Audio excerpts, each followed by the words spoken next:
Capítulo 8. Sabina se sentía como si Franz hubiera forzado la puerta de su intimidad, como si de pronto se hubieran asomado la cabeza de Mary Claude, la cabeza de Mary Ann, la cabeza del pintor Alan y la del escultor, que anda siempre apretándose el dedo, las cabezas de todas las personas que conocen Ginebra. Se convertirá contra su voluntad en la rival de no sé qué mujer, que no le interesa en lo más mínimo. Franz se divorciará y ella ocupará un lugar a su lado en la cama de matrimonio. Todos podrán observarlo de cerca o de lejos. Se verá obligada a hacer una especie de teatro. En lugar de ser Sabina, va a tener que desempeñar el papel de Sabina e inventar cómo se juega ese papel. El amor, cuando se hace público, aumenta de peso, se convierte en una carga. Sabina ya se encorvaba por anticipado al imaginarse ese peso. Cenaron en un restaurante romano y bebieron vino. Ella estaba silenciosa. ¿De verdad que no te enfadas?, preguntó Franz. Le aseguró que no se enfadaba. Estaba confusa y no sabía si debía alegrarse o no. Se acordaba de su encuentro en el compartimiento del tren en Ámsterdam. Aquella vez tuvo ganas de caer de rodillas ante él y pedirle que la retuviera, aunque fuera por la fuerza, y que nunca la dejase ir. Aquella vez deseó que terminara de una vez ese peligroso camino de traiciones. Deseó detenerse. Ahora trataba de evocar con la mayor intensidad posible el deseo de entonces, de invocarlo, de apoyarse en él. Era en vano, la sensación de disgusto era más fuerte. Regresaban al hotel andando, ya de noche. Los italianos que pasaban junto a ellos hacían ruido, gritaban, gesticulaban, de modo que ellos podían andar juntos sin decir palabra y no oír su propio silencio. Después Sabina se lavó largamente en el cuarto de baño mientras Franz la esperaba en la cama tapado con la colcha. La lamparita estaba encendida como siempre.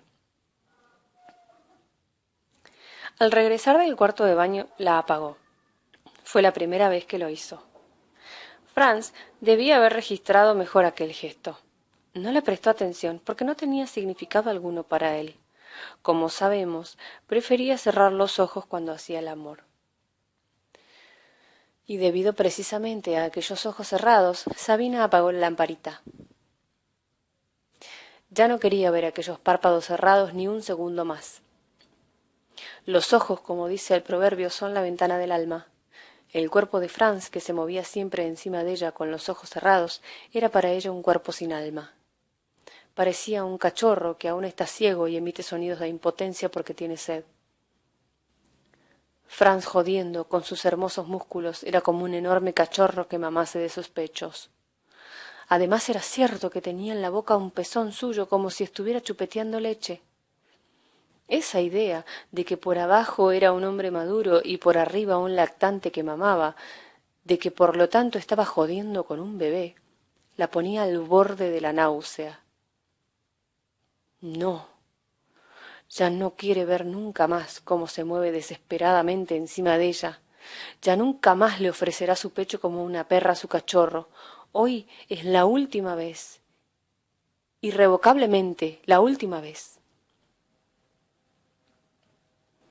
Sabía, por supuesto, que su decisión era el colmo de la injusticia, que Franz es el mejor de los hombres que jamás ha tenido, que es inteligente, que comprende sus cuadros, que es guapo, que es bueno, pero cuanto más lo sabía, más ganas tenía de violar aquella inteligencia, aquella bondad, de violar aquella fuerza impotente. Aquella noche lo amó con mayor intensidad que nunca, porque la excitaba saber que era por última vez. Hacía el amor con él y estaba ya muy lejos de allí. Volvía a oír a lo lejos la trompeta dorada de la traición y sabía que era una voz a la que no podría resistir. Le parecía que había aún ante ella un enorme espacio para la libertad, y la lejanía de aquel espacio la excitaba. Hacía el amor con Franz locamente, salvajemente, como nunca lo había hecho con él. Franz gemía sobre su cuerpo y estaba seguro de entenderlo todo. Pese a que Sabina había estado callada durante la cena y no le había dicho lo que pensaba de su decisión, ahora le respondía. ponía de manifiesto su alegría, su pasión, su aprobación, su deseo de vivir para siempre con él. Se sentía como un jinete que va montando a caballo hacia un vacío maravilloso, hacia un vacío sin esposa, sin hija, sin hogar, hacia un maravilloso vacío barrido por la escoba de Hércules, hacia un maravilloso vacío que llenaría con su amor. Ambos iban encima del otro como quien va a caballo. Ambos iban hacia la lejanía que anhelaban. Ambos estaban unidos por la traición que los liberaba. Franz iba en Sabina y traicionaba a su mujer. Sabina iba en Franz y traicionaba a Franz.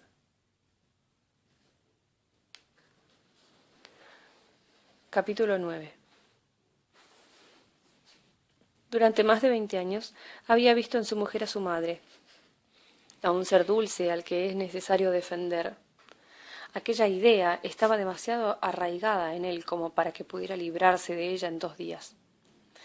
Al regresar a casa sintió remordimientos. Tuvo miedo de que tras su partida se hubiera derrumbado y estuviera torturada por la tristeza.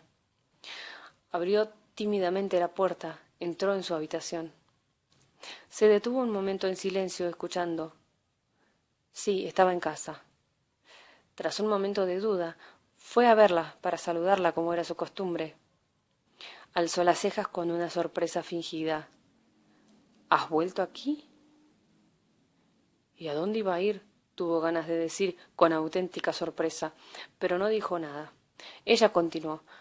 Para que todo quede claro, no tengo nada en contra de que te traslades enseguida a su casa. Cuando se lo confesó todo el día de la partida, no tenía un plan preciso, estaba dispuesto a discutir amistosamente el regreso, cómo hacer las cosas para causarle el menor daño posible. Pero no contaba con que ella misma insistiese fría y obstinadamente en que se fuese. A pesar de que aquello le facilitaba las cosas, no pudo evitar la decepción. Toda la vida había tenido miedo de herirla y sólo por eso se había impuesto voluntariamente la disciplina de una monogamia idiotizante. Y al cabo de 20 años de pronto comprueba que sus reparos han sido completamente inútiles y que se había privado de otras mujeres sólo por culpa de un malentendido.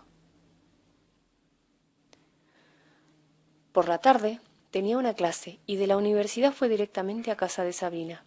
Quería pedirle que le permitiese quedarse en su casa por la noche. Llamó al timbre, pero no abrió nadie. Se fue al bar del enfrente y estuvo durante mucho tiempo mirando hacia la entrada de su casa. Había anochecido ya y él no sabía qué hacer. Toda su vida había dormido con Mary Claude en la misma cama. Si ahora regresara a casa, ¿dónde se acostaría? Podría acostarse, por supuesto, en el tresillo de la habitación contigua. Pero ¿no sería un gesto exagerado? ¿No parecería una manifestación de enemistad? Él quiere seguir siendo amigo de su mujer. Pero acostarse a su lado tampoco era posible. Podía oír por adelantado su irónica pregunta. ¿Cómo no prefiere dormir en la cama de Sabina? Por eso buscó una habitación en un hotel. Al día siguiente volvió a llamar en vano a la puerta de Sabina durante todo el día. Al tercer día fue a ver a la portera. No sabía nada y le indicó que se dirigiera a la propietaria de la casa, que era quien le había alquilado el estudio a Sabina. La llamó por teléfono y se enteró de que Sabina había rescindido el contrato 2 días antes. Fue varios días más a ver si localizaba a Sabina en su casa hasta que un día encontró la casa abierta. 3 hombres vestidos con monos cargaban los muebles y los cuadros en un gran camión de mudanzas aparcado delante de la casa. Les preguntó dónde llevaban los muebles. Le contestaron que tenían orden expresa de mantener en secreto la dirección. Ya estaba a punto de ofrecerles unos cuantos billetes para que le desvelaran el secreto, cuando de repente sintió que no tenía fuerzas para hacerlo. La tristeza lo había paralizado por completo. No entendía nada. No era capaz de explicarse nada. Lo único que sabía era que había estado esperando aquel momento desde el instante en que conoció a Sabina. Había pasado lo que tenía que pasar. Franz no se resistía. encontró un piso pequeño en el casco antiguo. En un momento en que sabía que no iban a estar ni la mujer ni la hija, visitó su antiguo hogar para llevarse la ropa y los libros más importantes. Se cuidó mucho de no coger nada que pudiera hacerle falta a Mary Claude. Un día la vio a través del cristal de una cafetería. Estaba sentada con otras dos señoras y su cara, en la que una gesticulación incontrolada había marcado hace tiempo muchas arrugas, se movía temperamentalmente. Las damas la escuchaban y se reían sin parar. Franz tenía la impresión de que les estaba hablando de él. Seguro que se habría tenido que enterar de que Sabina había desaparecido de Ginebra precisamente en la misma época en que Franz decidió irse a vivir con ella. Era una historia verdaderamente cómica. No podía extrañarse de ser objeto de diversión de las amigas de su mujer. Regresó a su piso, hasta donde llegaba cada hora el sonido de las campanas de la iglesia de Saint-Pierre. Aquel mismo día le habían traído la mesa de la tienda. Olvidó a Mary Claude y a sus amigas, y por un momento olvidó también a Sabina. Se sentó a la mesa. Estaba contento de haberla elegido él mismo. Había vivido 20 años rodeado de muebles que no había elegido él. De todo se encargaba Mary Claude. En realidad es la primera vez que dejaba de ser un muchacho y se independizaba. Al día siguiente había quedado con el carpintero para que le hiciera una librería. Llevaba ya varias semanas entretenido dibujando su forma, tamaño y ubicación. Entonces se percató con sorpresa de que no era desdichado. La presencia física de Sabina era mucho menos importante de lo que había supuesto. Lo importante era la huella dorada, la huella mágica que había dejado en su vida y que nadie podría quitarle. Antes de desaparecer de su vista, tuvo tiempo de poner en sus manos la escoba de Hércules, con la cual barrió de su vida todo lo que no quería. Aquella inesperada felicidad, aquella comodidad, aquel placer que le producían la libertad y la nueva vida, ese era el regalo que le había dejado. Por lo demás, siempre prefería lo irreal a lo real. Del mismo modo en que se sentía mejor en las manifestaciones, que como ya he dicho son solo teatro y sueño, que en la cátedra, desde la que les daba clases a sus alumnos, era más feliz con la Sabina que se había convertido en una diosa invisible que con la Sabina con la que recorría el mundo y por cuyo amor temía constantemente. Le había dado la inesperada libertad del hombre que vive solo, le había regalado la luz de la seducción. Se había vuelto atractivo para las mujeres. Una de sus alumnas se enamoró de él. Y así, en un periodo de tiempo increíblemente breve, se transformó por completo el escenario de su vida. Hasta hacía poco tiempo vivía en una gran casa burguesa con criada, hija y esposa, y ahora reside en un piso pequeño del casco antiguo y su joven amante se queda a dormir en su casa casi todos los días. No necesita recorrer con ella los hoteles de todo el mundo y puede hacer el amor con ella en su propio piso, en su propia cama, en presencia de sus libros y de su cenicero que está encima de la mesa de noche. La chica no era ni guapa ni fea, pero era tanto más joven que él, y admiraba a Franz, igual que hasta hacía poco tiempo admiraba Franz a Sabina. Aquello no era desagradable, y si acaso podía interpretar el haber cambiado a Sabina por una estudiante con gafas como una pequeña degradación, su bondad era suficiente como para que la nueva amante hubiera sido bien recibida, para que sintiera por ella un amor paternal que antes nunca había podido satisfacer debido a que Mary Ann no se comportaba como una hija sino como una segunda Mary Claude. Un día visitó a su esposa y le dijo que le gustaría volver a casarse. Mary Claude hizo un gesto negativo con la cabeza.